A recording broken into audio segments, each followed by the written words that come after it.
Hi, my name is Isabella Johnston, the Intern Whisperer. Our show is brought to you by Employers for Change, and I am going to be introducing you to our guest for today, Tim Lesnick. He is with Trova. It's hard to say that you're with Trova. You are Trova, a nationwide recruiting and consulting firm. He is the co-founder and co-owner of Trova and a partner and co-owner of Immersion Security, a cybersecurity advisory and consulting firm.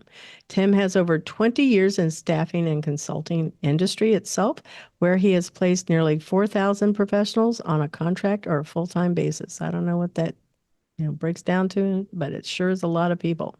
He believes and exemplifies a tenant mindset, which is called read my mind better.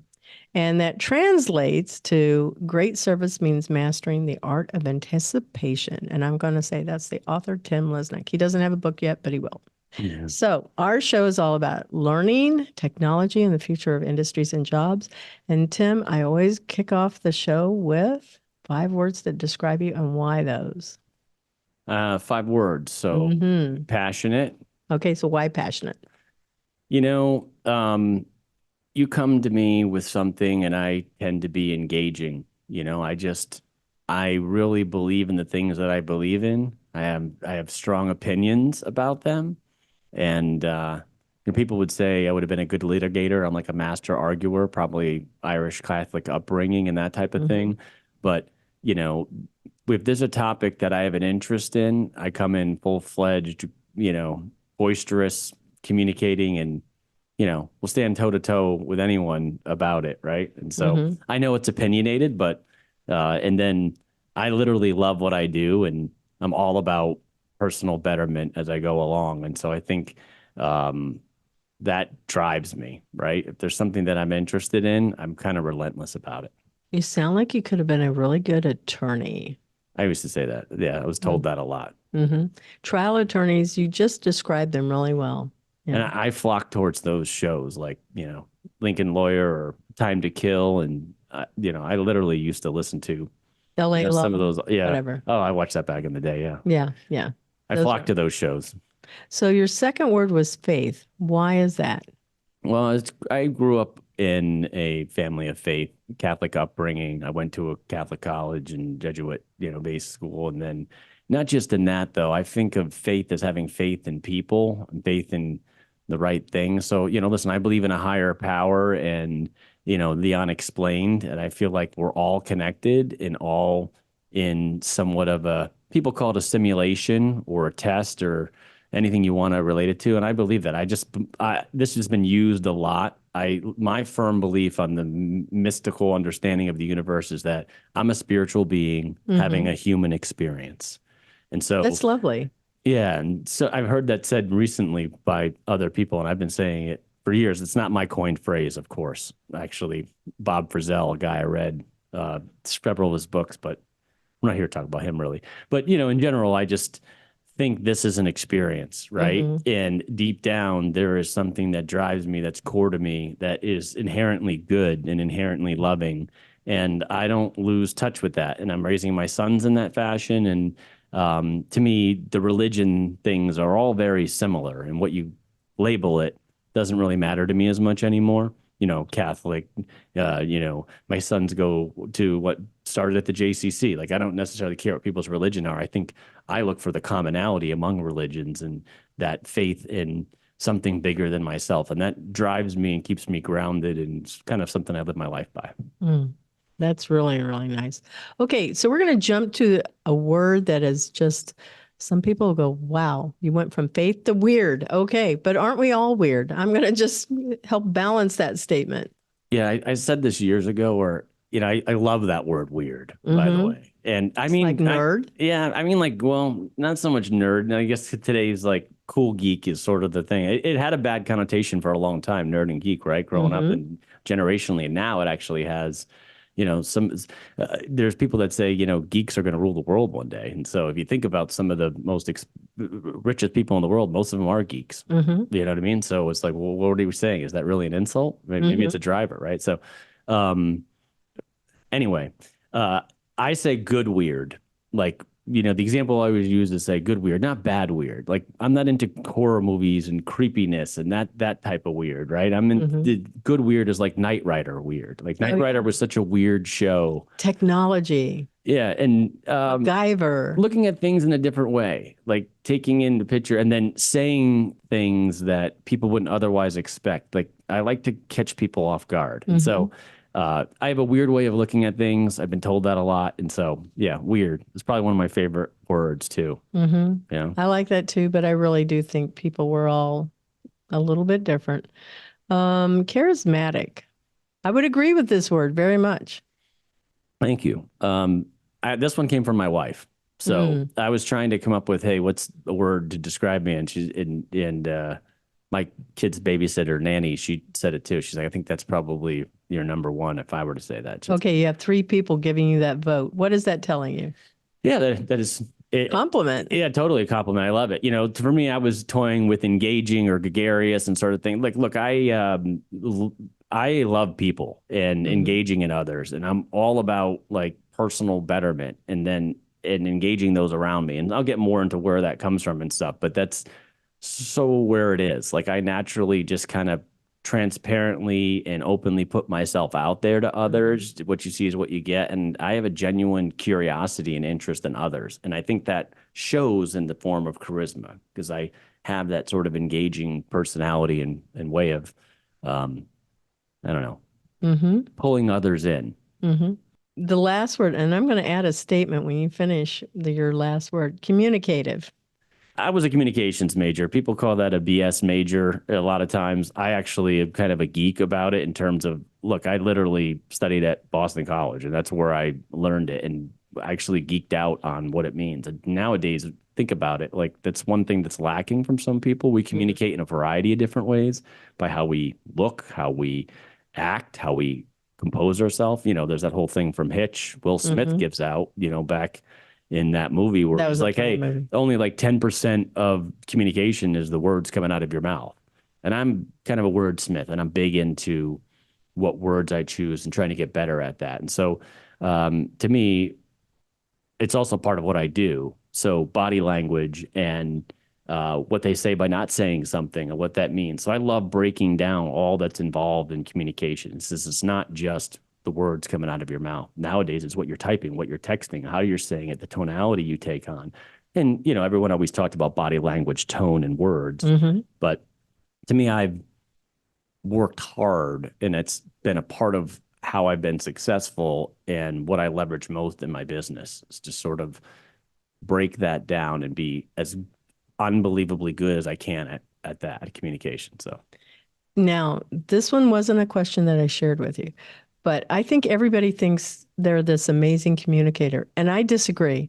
I think most people are not good communicators because they don't remember to give enough of the details. Like what you were just saying that it requires a lot of thought. This is what they'll say. I went to a game and it was a really good night. The team won. Who did you go to the game with? Did you go with anybody? Who was the team? What were you watching? Like there's so much more you could add to that one sentence to make it more rich and easily understood by the other person.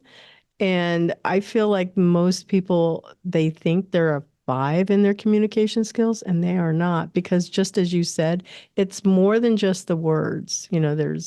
There's the written word, there's the listening skills, there's the visual skills, then there's the words that we actually say. So it's more than that. Yeah, my wife would say I need to work on listening. And I also didn't prove that I was very articulate when I said unbelievably good. That'll probably come back later on. I said, I'm unbelievably good at communication. Or did I say that? Or something like that. No. That's not true. Look, talking about myself is not my favorite thing, but look, I'm a talker. I was told I was given the gift of the gab at an early age, and it stuck with me. And this is why I work hard on what I implant in my kids' brain. So it might not have been true. I can leave out details and things, but I'm definitely a student of the game and conscious. No, I think you are a really good communicator. So when I met you the first time in your office, and I want to give Alec a little shout out, Alec Jones. He's the one that made sure that we got to connect. He's one of your people. I was really impressed with your listening skills. I was really impressed with the fact that you were answering my questions and making me feel that I was seen and heard. And not many people always do that. Yeah, I think that's taken a lot of practice. Yeah. And thank you for saying that. You're I welcome. can't wait for my wife to hear this. Okay. So, yeah. Yeah. Well, I'm not married to you, so nor. Oh, she would say I've gotten a lot better. Right? Yeah. It's all about, to me, it's individualized, Mm-hmm. right? And then I've had a lot of clients and friends I've met through work that say that Mm-hmm. in my personal life because I'm doing that all day. Mm-hmm. When the gloves come off, I'm a little bit more all over the place. Mm. And I'm trying to work on that. Probably a weakness would be that I tend to talk over people and I get so excited. I consider it a communication to be together thing. Mm-hmm. And so I have a hard time. The person that probably suffers the most would be my mom Oh. because she tells a story like, we're going through a labyrinth. And Oh, I'm wow. like, I could have gotten there in 3 seconds in a straight line, right? And so it's painful to listen to my mom tell a story, but Mm-hmm. That's probably more because that's how she's processing the information to be able to get it out. And there's so much in there. And she may not have a lot of people to talk to. So she makes it last a little longer. Yeah, Louis C.K. does a far better job than I do of explaining it. So if anyone likes Louis C.K., his story about how his wife tells a story about going to the store and buying a tomato, Mm-hmm. and he tells it from his point of view, and then he has her tell it, and it's phenomenal. Okay, Exactly it's what on I'm talking YouTube. about. Yeah. Okay, I'll go look for it because he's no longer alive, right? Oh, Louis C.K. is. He just Okay. got cancel cultured for a little while, but he's back. Got Oh, kicked off Netflix and stuff. okay, yeah. I Not as haven't seen popular to him for a talk while. about. He shouldn't have been cancel cultured. It's whatever. But Hmm. anyway, that's just my opinion. So let's talk about how you got started to where you are now. Where did you go to school? How did you get started to where you are now? So I went to Boston College. For me, I knew I wanted to go there when I was 12, and I visited with my brother, and it was seriously one of the greatest experiences of my life. The college was awesome. It was everything I wanted and more than I could possibly imagine. And I've made lifetime friends from that, where we all just pick up where we left off, even 25 years later. Like my people that understand me well. So that's where it got kicked off. I actually used their internal recruiting system to get my first job. The first place I worked for was a really cool company. They have an awesome bad backstory. In fact, if you ever watch High Score on Netflix, Okay. the very first episode is about that company. And the CEO and the COO weren't part of the video, but some of the engineers were in that video, and they were MIT grads that basically re-engineered Atari games, got sued by Atari, won, and then sold it back. So if you notice the different iteration of Atari games as they got better between the different versions and stuff, those guys were instrumental in that. Couldn't get credit for it though, because Atari wanted it for themselves and paid them off. And so they were like gajillionaires at 20 years old and started a company, which I worked for when they were friends with Steve Jobs and took out his laser printer business. I'm taking too much time on this. Sorry about that. Atari, though. How old is Atari? They don't have that anymore, right? 80s. It's like vintage, right? Yeah, it's like 80. I have one still. I'm a kind of a collector. That's a story for another day, but it's something I never got rid of. So, I was a video gamer and a gamer, and I liked that. And that wasn't what attracted me to it. But, what was interesting is I did what one of my tenants is, what I'll talk to you about later, which is that when I joined that company, they were selling mostly laser printers direct using Dell's model. And I learned a lot. My boss took me under his wing. I had this thing that I do where I kind of like people to collect me. What I mean by that is I put them in a box of some sort where I want them to be my mentor, and I don't necessarily tell them. I just emulate what they do. So I kind of look for things that I'm attracted to in terms of how that behavior works, if they're successful or if they're doing well. And so those things will pique my curiosity. So I followed the two most successful people in the company and rose the ranks and was number 2 in the company within 6 months. But Wow. um, That's a nosebleed growth. well, I always knew I wanted to be in sales. My dad was in sales for a while. I liked talking to people. I learned and studied sales. So what's funny is, to just pull this together, I loved that company, and it was a great place for me to start and learn and nurturing. And I actually ironically got headhunted by a headhunter to be a headhunter. So I put my resume out when I had about $200,000 backlog of product, and the company stopped paying us until product was delivered. So I'd oversold the delivery mechanics of what the company could fulfill based on the size of the company, supply and demand issues at the time. And so living in Boston and, having two accountants that were Big Four CPAs as my best friends and my roommates are like, dude, you're wasting your skill. Like you can't, this is something like someone that's way further along on their career deals with. You don't deal with this early. And so I thought it was a very good point. I got called by a headhunter and then joined this industry 22 years ago now was when that happened, that I haven't looked back. And so I got started in that, like I told you before, that, 3 days into being a headhunter, maybe it was a week, maybe it was 12 days, but it was pretty early on.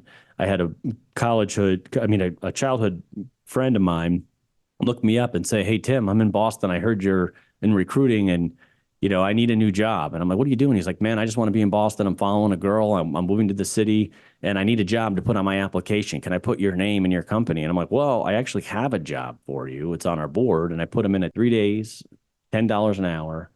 He wasn't going to tell the application people was 3 days, but filing for, pretty good client of ours.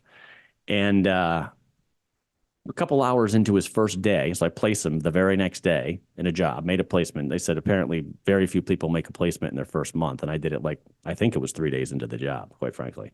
And a couple hours into it, his manager calls me and says, Brian said to give you a call, that you're the guy that got him in here. And I'm pissed. And I'm like, why? She said, you sent an MBA with a 3-piece suit to sit on my dirty filing floor and figure out this filing mess that my company's created. I'm like, why would you do that? And my jaw dropped. I was terrified, and she starts laughing, and Brian's also on the phone there and said, I'm just kidding. You are my hero because I've been looking for an AP manager. I need to fire my AP manager.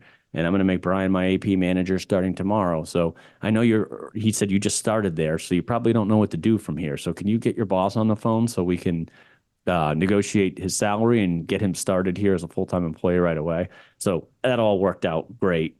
And I was hooked from that moment. And, fast forward 20 years, learning the business in 3 different environments, realized my lifetime dream. I always wanted to be in business for myself. And through all the years and all the different people I've come across, my business partner and I connected in our last firm and been working together for over 15 years, 15 years. I don't know. It's hard to keep track. So what, 06? That's 17 years. Wow. He always makes fun of me. I say 10 years in the office. Wow. Like, dude, we've been together longer than that.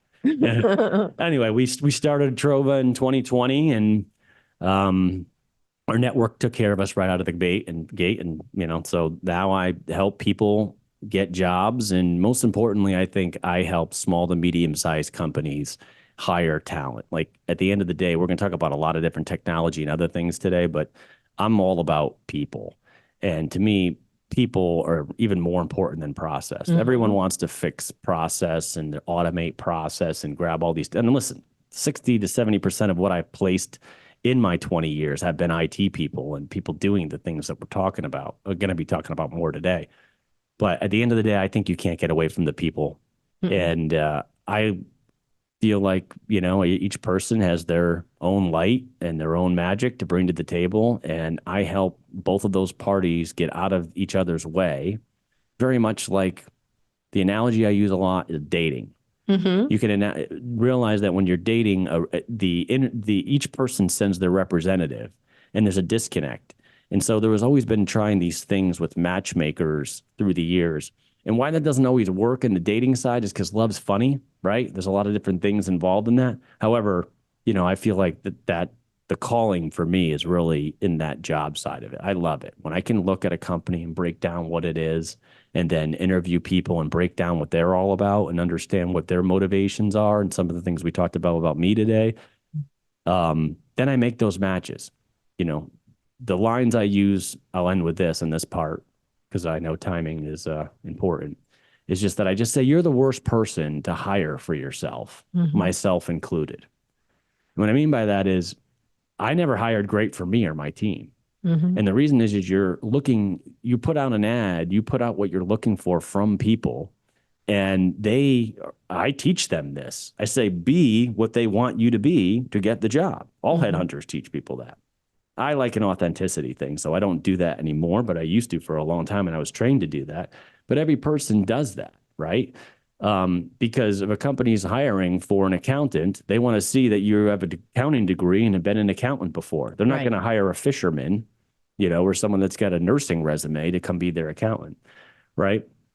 The difference, though, is when I'm interviewing people, I'm interviewing for who they are and what they want to be and where they want to go. And so we can really change the model between what's subjective, which is a standard hiring process, and what I Right. consider objective. So anyway, I'm not trying to get into all about what I do, but the reality of it is I love it. I couldn't see myself doing anything else and feel really blessed to have found the path that I found to be where I am today. So I have a couple questions for you. What does Trova mean, and how did you come about that name? Yeah, so trova means find in Italian. Oh, Yeah. And so something catchy, something unique. And quite frankly, I don't get credit for it. I have my business partner, he and I own Trova, but we have two other advisors involved in it. And a couple of them came up with the word and it stuck and we really liked it. And so this idea around, seek and we shall find is kind of a thing we were toying with at a time, or, the idea around the lighthouse, if you will, is sort of like this guiding beacon for, people. And so just that idea, the way a lighthouse beacon might guide people to where they need to go. If you're looking to find something, where are the folks to help you do it? So the play on search and recruiting, right? mm-hmm. So I get the lighthouse because that is definitely, that's your logo. And I know our listeners may not know that. Where did the business partner come into play then? what's interesting is so he's another person that I talk about how I Oh, let. and what's his name? His name's Bo. Okay. Yeah. Bo and I just found each other. We worked together in different roles, actually in similar roles in the same company. And, over the 20 years, I've worked alongside thousands of recruiters, Mm-hmm. right? And it's really funny, I don't know, because I told you I'm a man of faith. I think the Lord was put us in touch with each other, and it's kind of crazy. I wouldn't think of anyone. So I'm not being articulate here, but what I'm trying to say is we just connected through work, and he collected me and said he wanted me to work on his team and was the right mentor and the right leader and the right person at the right time, and has been many, because he's got 6, 7 years on me. And we're a good team because our strengths and weaknesses are almost perfectly balanced. The Mm-hmm. things that he is strong in, I am weak in. Mm-hmm. And the things that I'm strong in, he has no interest in. I don't know that he's really weak in them, but it's just, they're painful for him. Mm-hmm. And so, because of that, you have this balance of personalities, like literally polar opposites in almost every way. Mm-hmm. And then, but together, there's harmony, you know? Mm. So yeah, it's funny is he's like, man, I'm your best mentor ever. I'm like, I haven't never even said that word around him for years, and Yeah. I wouldn't, but I totally let him collect me. And what I mean by that is he was successful Mm-hmm. and he worked harder than anyone I knew. And he would show me things in a way that I thought I knew better, and would let me, sort of do my thing and Mm-hmm. see how he was right all along. What's Mm. interesting is my wife is like that too. So I've kind of partnered myself, or God has put in my life, I think, two people that balance out. Where I'm strong, I'm really strong, but where I'm weak, I'm equally as weak, and Mm-hmm. try to barter those weaknesses in my personal and professional life with two very cool people that are, um, you know, both of them are yings to my yang in their own way. Yeah. Yeah. That is lovely. Yeah, that's really nice. It's good that you have that intuition to be able to identify that into people. Not everybody always does. I did not see that coming when I was choosing a husband. And I wish if I could go back, I sit here and go, would I change it? Yes and no. I would change some things about it. But, we don't always make the right decision. It sounds like you've made good judgment calls for your life. Yeah, well, it took more than one One shot. Yeah. Yeah.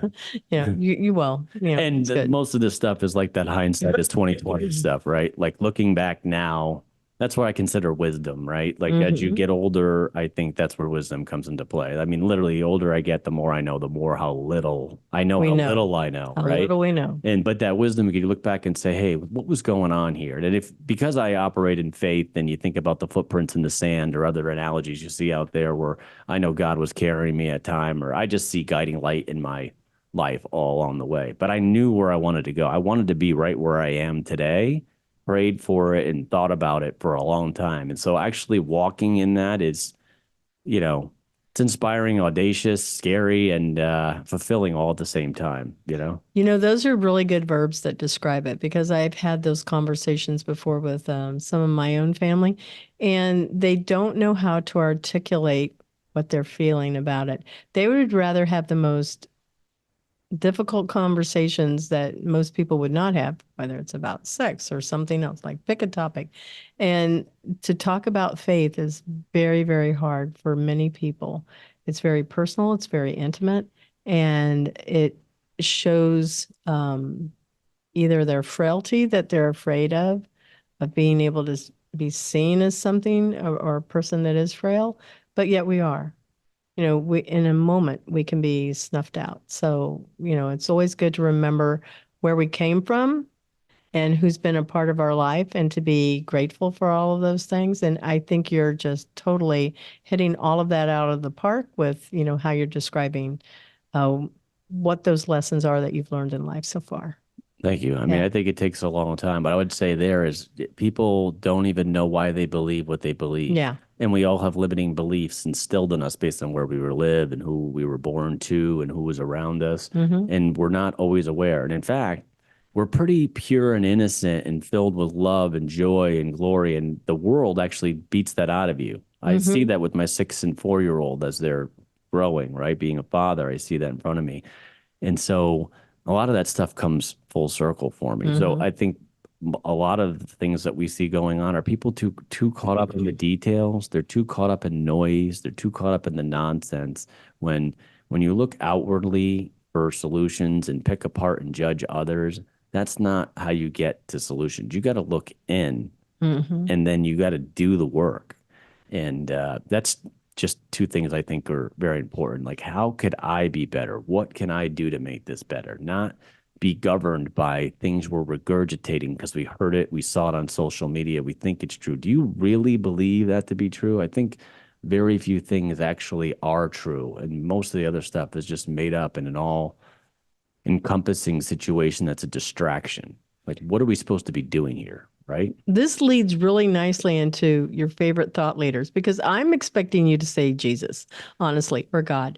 But I think that you're going to have a surprise for me. I'm not sure, but who's your favorite thought leader? Because you have been influenced by quite a few people. Yeah, I have a lot. I use a lot. I have to actually, this one was painful for me because of who to choose. I have to pick Tony Robbins for me just because reading his books and listening to him speak for so long, he's been so consistent. And he has two of the greatest quotes that I literally think are mantras that I live by. And mine are, I'll quote them simply because I know them. If you want better results, ask better questions. Mm-hmm. And I think sometimes I have a problem with the way people ask questions. Mm-hmm. Because I'm in the recruiting business. Most people don't know how to interview. They don't know what they're trying to get out of their answer. They think they know what they want. So, and sometimes questions are very black and white and they're looking for yes or no answers when most questions actually are in answers to questions are gray and they require you to get people thinking and you want to actually understand how they think. And if you can understand that art, you can get really good at interviewing. It's not just do they know the answers to these questions. Most clients want someone they can see that's going to be a good leader, a good team player, that can think outside of the box, that can handle stressful situations, that can build the company. How do you figure that out? Well, you got to understand how they think and what makes them tick. Mm-hmm. And you can't do that with, very linear questions. So the other one is the quality of your life is dependent upon the quality of your relationships. And this one's pretty important to me. I just had a great talk with a friend of mine, a new friend actually, who told me, I asked him how a party was. And he's like, it was really superficial. Everyone was doing this chit chatty, Bo's like this too, where they don't really have time for chit chat, non-real conversations. The older I get, the more I don't like that either. I want to be real. I want to get deep with people. I want to talk about things that are important and get their opinions on it. And so that's why I picked Tony Robbins, because I mean, a lot of people say his stuff is stolen or borrowed or whatever, but that guy has not stopped. I don't know how old he is. He looks He's great. impacted my thoughts on money, on health, on and look, he's an exceptional communicator. And he's also about another thing that I believe in, which is that you have to take massive action. Nothing is really going to happen unless you do the work. So, he has a lot of things that he says that I think are important. So, Yeah, well, he got there because he does know how to motivate people and inspire them and just, deliver results. So, yeah, he's very, very good. Okay, so we're going to do something fun here. So I found this article. Well, first off, on Grey's Anatomy, they were talking about power posing. And so in an article published in 2023 at Martin Luther University Halle-Wittenberg, all of these great names of schools follow here. They published an article that said that there was close to 130 experiments that explored power posing with totaling 10,000 people. That's a lot of people. The objective was to find out whether consciously that people are deciding that by taking a certain posture, they can influence a person's confidence, behavior, and hormone levels. Now, I have a couple of people that have worked with me that were interns, and they would come into the room and they would assume this Wonder Woman pose, fists on their hips, legs slightly spread apart, and it feels unnatural. It feels a little weird to do. But you're okay with weird, so you're going to be okay doing this. So we're going to stand up and do this, and then we're going to talk about how did it make you feel. So we're going to stand up, hands on hips, legs apart, and power pose. But you have another one that's pretty fun. There we go. I'm doing it with you. So let's talk about those. How did it make you feel? a little awkward. Yeah. Yeah. I also, in my suit, I couldn't really quite get my pose the way I wanted to. Yeah. What's the second pose? Let's have a little history on that one. Well, look, I was a huge Hulk Hogan fan growing up, like Hulkamania, WrestleMania, the whole thing. I was hooked from WrestleMania 1 through. So, and in fact, my two boys and I, we actually reenact and play wrestling at home. So, my two little boys are 6 and 4, and they're the Skinny Minis, the tag team duo from Orlando. And I picked one of the schlebs that Hogan and a bunch of the other old school top wrestlers would beat up on Saturdays, because they would never let you see the good matches unless you paid.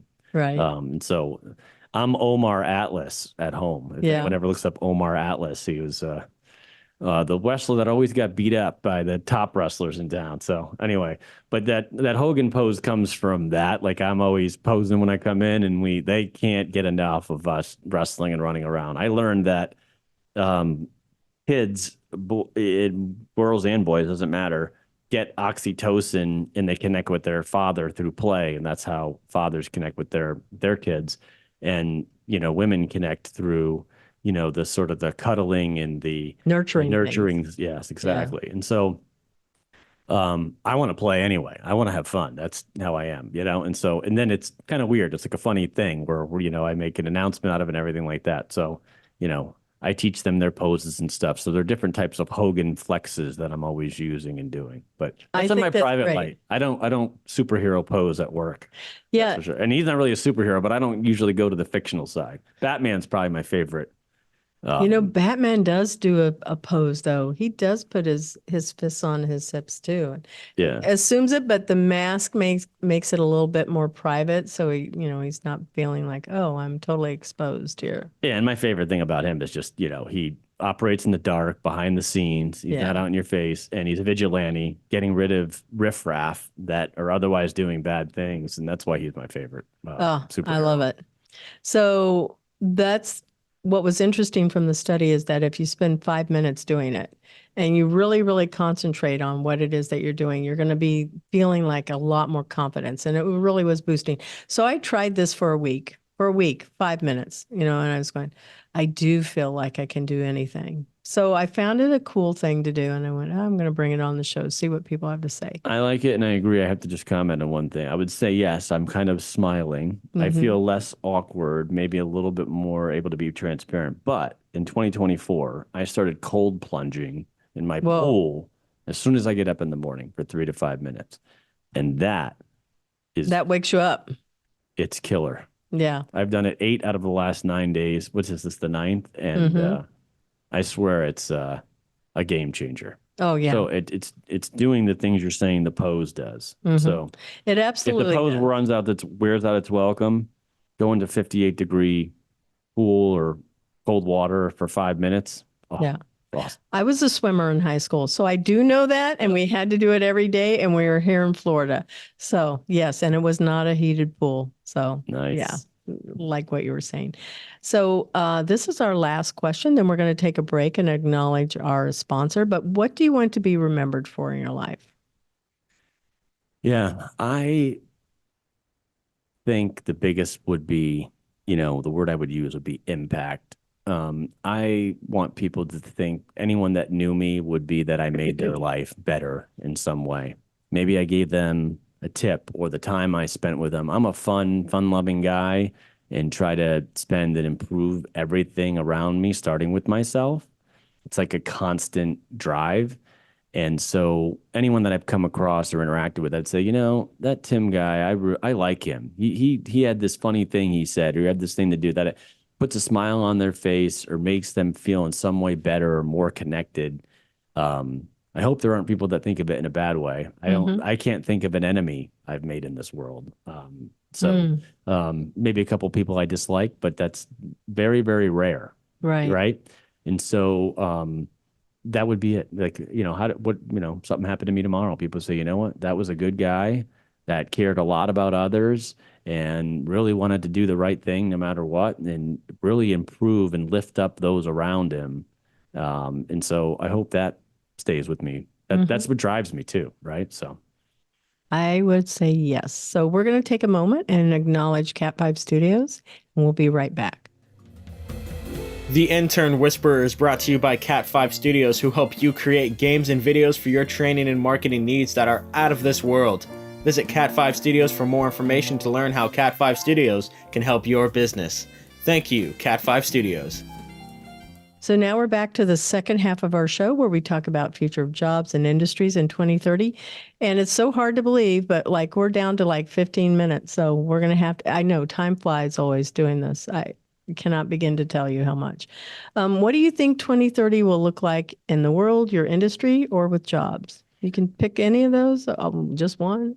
yeah, look, I don't see it changing all that much. I think Hmm. we have a lot of tools. Look, I'm in an industry that still continues to do 100 billion plus every single year, even in down Wow. economies where people are needing to, they need help, right? There is such a thing as too much technology, too many tools equal noise. At the end of the day, one person needs to hire another. Granted, if you want to put that on video, and you can have an AI person do the first few interviews and such, but you cannot get away from connection. Hmm. Connection drives all, in my opinion.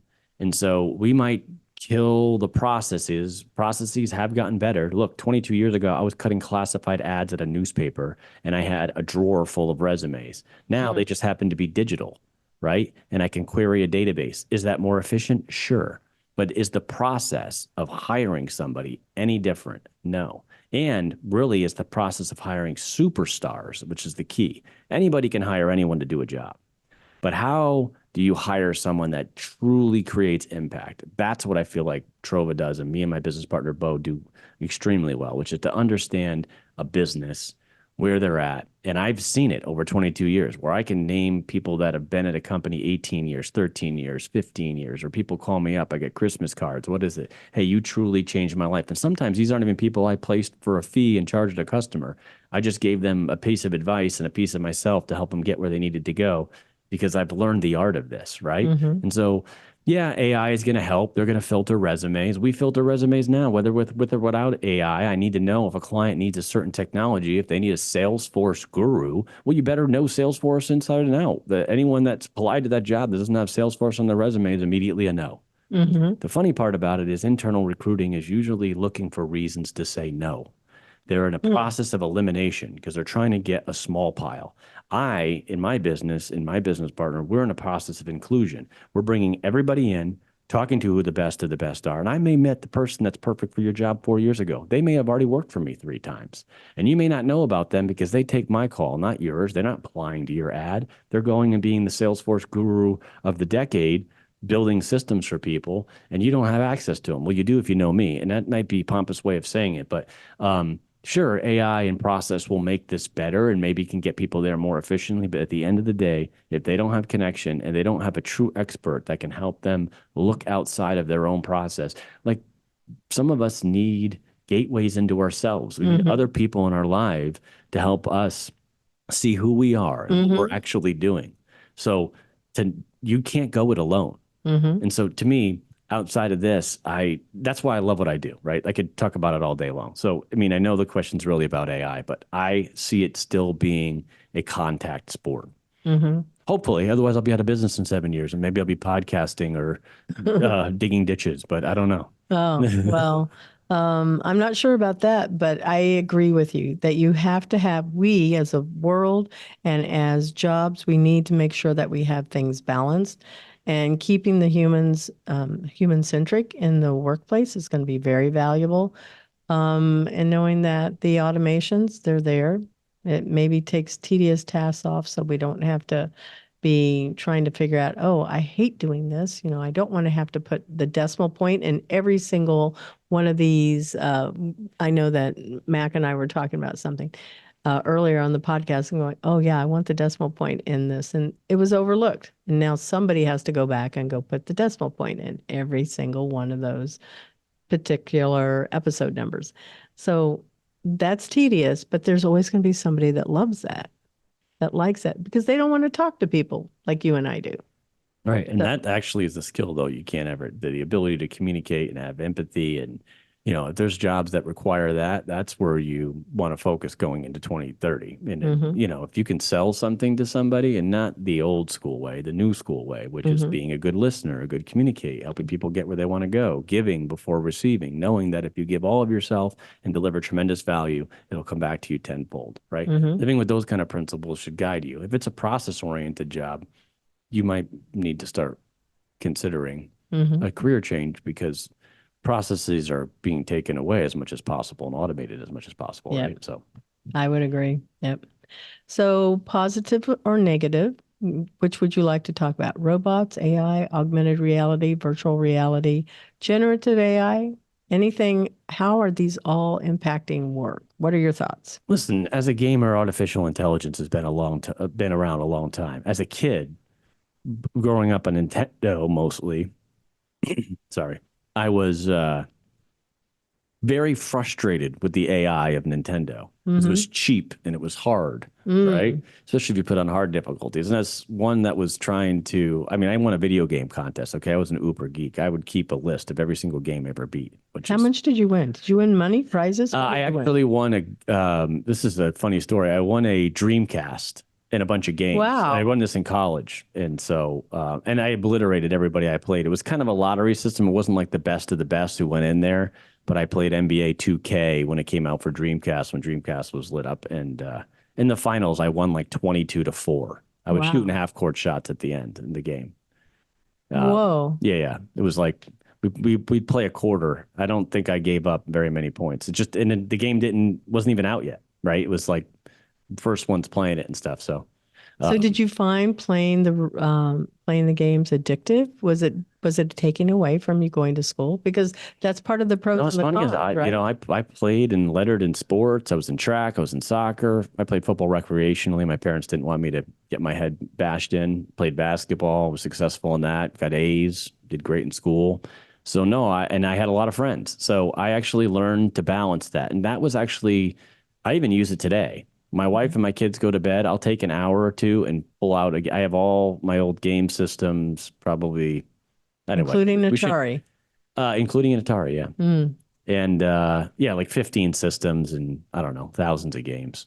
And some that are pretty valuable. But I like it because it relaxes me. I give so much of myself. I'm 100% extrovert, right? When I take those personality tests. So I get all my energy from others, but eventually that runs out, right? And so my decompression, there's some binge watching, there's some shows that I like. There have been times where it's been reading or listening to podcasts or other things, but I'm kind of a go, go, go guy for most waking hours.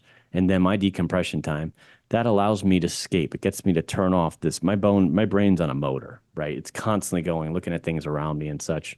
There's probably ailments in there. There's definitely weirdness in there, right? And so, anyway, I like it. I find my way. It's my way to calm down and decompress. So what about other people that may not be as self-disciplined as yourself? Do you feel that some of these things could be, taking away time from their family, taking away time from things that could maybe be more productive for them? Truly, yeah. I mean, it's intention, right? Everything in moderation, right? There were times where I probably played too many games, right? There are anything with technology can be abused. There are things that are out there that could be great for people, but you can abuse it. If you drink too much water, you'll die. Yep, But that's you true. need it to live, right? So that analogy, is pretty precipitous through a lot of different things, right? And so when in the wrong hands, it can be used for evil. I mean, I don't think we ever should have created nuclear weapons. I don't see a situation unless that keeps No. everyone from ever going to war, but that didn't happen, right? It doesn't Right. happen. So not that we're going to get political or into that stuff, but my point is, that's the point. It's in the wrong hands. And what is the intent, right? And so if your intent is this is how I relax and I find it calming and I find it to be more present around people and around others, then that skill, that thing which could be bad or could be a habit. But if it keeps 15, 16, 17-year-old boys and girls stuck in their house, stuck on their phone, I think phones are worse than video games, quite frankly, because they're with you all the time. People are looking down when they're in social events and they're not using it. So if they cut off that private time and just did it then, and then when they were out, still could connect with people, that would be huge. So yeah, I do think. Look, we talked about this earlier. I think this whole AI, the pursuit of technology. I say to what end? The hard part about the world now, given how many people there are and the way technology is advanced, is it has momentum and it kind of takes on a life of its own. You can't even stop it once you start things. And so I ask everyone, they should be asking, to what end? To what purpose? Is this stuff really making my life and our life better? Yeah, the value, like what you were saying earlier, what value is it bringing to? Yeah, the more time I spend in technology and gizmos and gadgets, and I like them as much as anybody, and place technology people for a living most of the time. It's half of what I do. I place other disciplines, but technology tends to be huge. The more me and my wife talk about it, I'd rather move off the grid and be on a farm and live off the land and do how our ancestors did, because we are missing some things in today's world, in my opinion. And so I am worried about that pursuit, but I do think there's enough of the right culture of post, not a counterculture that's trying to say what people should and should not say and how they should feel. That's all a little ridiculous to me. But it's like moving to traditional values and traditional roots, being one with, the source, whatever your source is, God, the planet, you can't look around at the world and animals and other living things and say, God, things are so much better now than they were 300 years ago. Some things are, but we're also moving away from what I think we're supposed to be doing. Well, this leads into what I mentioned to you a couple weeks ago. There's a creator of AI. He's called the godfather of AI. His name is Jeffrey Hinton, and he was interviewed on 60 Minutes back on October 8th. He's called that because he really loved what he was inventing, but now when he goes back and he looks at it, he's afraid of what can happen. He said one of the ways in which these systems might escape control is by writing their own computer code to modify themselves, and that's something we need to seriously wonder about. So I know that you had mentioned that you went to a couple of events and that you were listening to them. So I'm curious as to what did you learn when you went to these events? One of them was at Rollins College, I remember. Yeah, predating that, Google in their Translate app found alien language between computers and how they were deciphering, language and doing translation. And then I was at a really cool artificial intelligence 5-part series. I think I went to 2 of them, and they were saying that, look, the, the AI is built in silicon. Machines are built in silicon. We're all carbon based. And people are underestimating the magnitude of that because it's so much more efficient, like 36 times more efficient. I don't know on some physical plane level where that number came from, but it's stuck in my head. Uh, and we don't know where that ends looks like. And they did a demonstration of just a couple of chat bots, different server, different computers, and named them. And those AIs, he told them to communicate. They started having a whole full-blown conversation right in front of us, right then and there. And he said, hey, if we start giving this more commands and stuff, we'll look later and see that there would be alien language that's been found between systems that we allow to just openly communicate with each other that we cannot decipher. And so That's scary. yeah, I mean, I grew up with the Terminator movies Mm-hmm. and, Skynet. I'm like, it's real. Mm-hmm. That potential, I think, is real. Elon Musk said it recently, and some of the generative AI guys said, hey, look, they literally have a genuine fear about where this goes. Right. Because, like Right. I said before, I think technology has a momentum on itself where it continues on. It's this pursuit, this capitalistic pursuit. Like, look, technology keeps getting better because someone's coming out with the new things. Look at what happened to like BlackBerry. Mm-hmm. Look at Motorola. You look along the ways where people stayed by the way. I mean, there's hundreds of examples of companies. Even the company Escalator, for example, is a funny one. Most people think that Escalator is a thing. That's one that fell into the Xerox problem. Xerox fought very hard. It's actually photocopying, but Mm-hmm. people were calling it a Xerox because they were the leader in it. Escalator is the leading seller of moving staircases, Mm-hmm. and they got put out of business because their company name became the name Of the of the product. And so you have to avoid that. And sometimes you got so good at what they did that, It's like Jello. right, the only of Yeah. it. But that, anyway, Jello's still making money probably. Jello is, but every product is always called Jello. And I mean, they refer to it when you go in the store. Oh, get Jello, and it's not. Oh, let's get this gelatin product. Totally. Is Jello or Kleenex? It happened with Kleenex People too. do that too. Yeah. Yeah, It's they would facial say, tissue. yeah. Luckily, they didn't take it over, right? Mm-hmm. Mm-hmm. There's a couple of others where it happened, but Escalator is the one that's stuck in my That mind. is interesting. I did not learn that in my business school classes. Yeah. Yeah, very interesting. All right. So, what do you think? What is the best mentoring advice that you would want to pass on to our listeners? I don't think you need to formalize it. I think too many people are like, maybe what does it take? And they overthink it. I have I say collected mentors for myself over the years. Whenever I didn't get the answer I wanted from my parents, I would then move to my next door neighbor. He was my mentor, my best friend's father for a while. And then the other Mhm. neighbor across the street was then a mentor another way. And then at times my older brothers were mentors. And so it's being open to the advice of others and learning to listen and understand where they're experienced. To me, a mentor has to be either completely different upbringing or older than you, right? And Mhm. so, and quite frankly, it's like one of Tony Robbins, things, which is, how do you become successful? Find someone that has success and copy exactly what they do. That's it. So, you know, if you see someone where you want to be, seek that out. You don't formally ask it. You just find a way to befriend and copy what that person's doing. Mhm. And I don't suggest just following them on social media. Find a way to truly connect with them, Mhm. right? One of the things that I've been studying is peer and reverse mentoring. And I know in the typical definition of mentoring, it's always somebody older. In reverse mentoring, it's the opposite. So in that respect, I have greatly benefited from everybody that's a different degree than myself. And when I say that in major, I went to school, I was an English major. And all of my electives were art. I love art. I love science, but I'm not very good at art. But I took every single elective I could. I graduated. My 4-year degree was Rollins College, first 2 years, University of Florida. Go Gators. So anyway, I took illustration. I took jewelry making. I took drawing.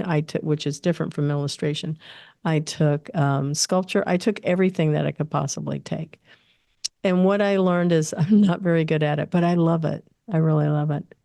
And so by working with students, which is my business, I work with a lot of students and they have built everything. I've learned so much from them where they have mentored me, but I've mentored them in different areas that they don't have, which is life skills and just what is coming, for their lives, if you will, and how they can better understand who they are. Whereas they can teach me things that they've gone to school and it's in technology. I don't know how to program. I don't know how to do video production. I can do some of it, but do I want to? No. But I listen to everything that they say so I can be a better mentor to those that come after them and we can brainstorm together. I feel like there's this place where with technology today, it's so fast. We're all interns. And so we're always having to benefit from having mentors in our life. And I think I look at mentoring a little bit different too. I have learned so much about just loving people from animals more than anything, and a 3 and a 4-year-old. And I think that they're some of the most precious teachers I could ever have. And so I'll give you that as another way of defining what mentoring can be. Oh, I would like to amend my answer to yours. It's great. Yeah, I was thinking in the traditional method because I absolutely, regular as a mentoring. father, I learned from my kids. I Oh, yeah. learned from myself and where I'm at and seen it there. And it's true. It's just, I think there's something, it depends on how they look at the world, but you're right. There's an innocence about it. It doesn't have to be somebody older. You're right. Yeah. They come in all shapes and sizes. Yeah. Yeah. When Your dog might teach you a lesson like they you said. do. Yeah, they do. That's right. Yeah. Even the cats who don't listen very well. Yeah. A cat will eat your face if you pass away in your home within 30 minutes. So maybe. I don't know. I hope that's not. what they do. Literally, if you were to die in your home, it's been determined that a cat will eat you, and they will eat your entire, like the EMTs won't have time to get there. Within 30 minutes of your death, if you have a cat, it'll eat your face. Oh, probably they go For all right you for your cat lovers mouth. out there, I'm allergic to cats. I love them, but I'm allergic, so I don't like them. You know what I mean? Yeah. So That how makes can zero people sense. contact you? Let's go and change that. How can people contact you? If you've made it this far, Yes. and you may have, you may not have. I'm easy to find on LinkedIn. There's only one Tim Lesnick out there. You want to spell it? Lesnick. Lesnick. Got it. I don't think there's more of me. Yeah. And your website? And my company's Trova. There are a few different Trova names out there. So trovasearch.com is my company website. I spend a lot of time and energy in that to help people get where they want to go. So I'm all on the other social media platforms and pretty transparent. But yeah, I'd say connect with me there. It's probably the best. And you can mention the show or you need advice. I have an open door policy. Anyone that's ever looking for work or needing help or advice, it's completely open. Reach out anytime. And then, what we do best is help companies grow by hiring the right talent and the best of the best talent. And quite frankly, I had a friend of mine that was on this show, and he's probably been a mentor of mine a couple of times that just said, "Hey, look," I asked him why he used me. And he said, I get to get some, I don't know what you cost or how much you make or what you do, but you've been pretty darn successful. I've seen you around town pretty consistently for over a decade. And I don't have to hire you. I don't have to pay you. And I get you on my team helping me hire my team. Why wouldn't I do that? And only if you show me somebody that I truly think belongs on my team and is better than other people I've found on my own, then I pay you. And then you guarantee that. That sounds like the best deal going. I'm surprised you're even still in business. I know that person, and he's awesome. Yes, he is. So I want to thank you so much for being a guest on the show. This has been delightful. So many good nuggets have been coming out of you. So I'm sure our listeners are going to be really going, I should go listen to this one again. I hope so. Well, thank you very much. Thank you. Thank you to our sponsor, Cat 5 Studios, and thank you to our video editing team, Max Stein, Luke Balaja, and Chris Rodriguez. Music is by Sophie Lloyd. Visit Employers for Change at www.e4c.tech to learn how you can recruit, assess, and improve employee learning and company culture through DEI skills hiring and learning. Mention you listen to the show when you join and become a member, and you may win a chance to be a guest on the Intern Whisperer podcast. Subscribe today to our podcast and support the Intern Whisperer by sharing, leaving us comments, and reviews. You can find the Intern Whisperer podcast on Employers for Change YouTube channel or streaming from your favorite podcast channel.